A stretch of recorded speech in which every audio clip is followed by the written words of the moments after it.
and receive recognition from a consortium of groups that represent tens of thousands of citizens around the country, and that is an essential part of the civil society of our nation, and a community that has not let this issue die. In large part, over the past several decades, since the end of the Cold War, this issue has really fallen out of the public eye, and it is not one that has been taken up yet, really, by the younger generations. And your groups have tried to keep this issue in the front of the public mind, provide balanced information about the issue, and that's an incredibly valuable national service. So it is an honor to receive the award. Unfortunately, we're having kind of a resurgence of things nuclear, and many countries, including our own, seem to be buying into a discredited belief system. And that belief system is that nuclear weapons keep us safe, that nuclear weapons are affordable, and that nuclear deterrence is a system that we can maintain with acceptable level of risk. And none of those things are correct. The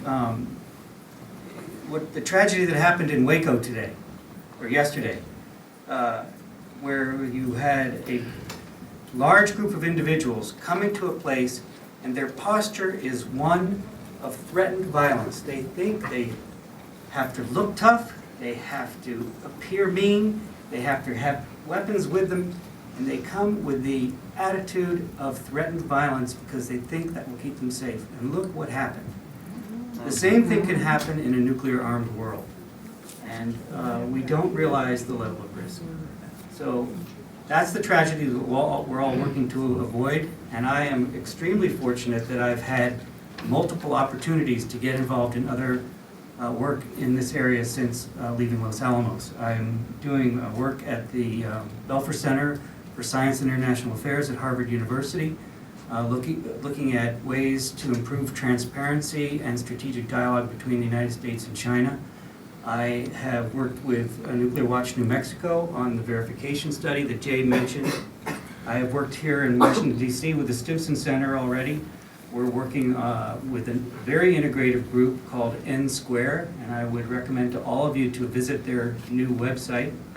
Esquire is trying to bring innovation and new people from other areas of expertise and other walks of life and pursuits into the dialogue on nuclear weapons. And with that group, I'm hoping to work on creating an actual multi-year, long-term plan for the elimination of nuclear weapons. All right.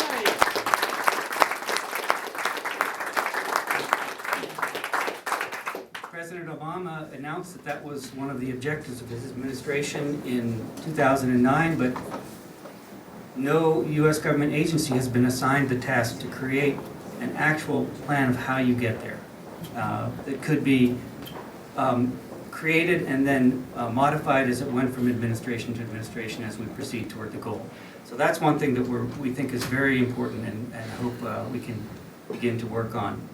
And I'm also going to be working on another study, which is trying to right-size the nuclear weapons infrastructure. How can we move to an infrastructure that supports an arsenal of 1,000 weapons or fewer as we move into the future? So all these things are tremendously exciting to me, and I'm grateful to be working on them. And I just wanted to say thanks to everyone here, and I wanted to thank my family who couldn't be here, my 3 daughters, Caroline, Helen, and Liza.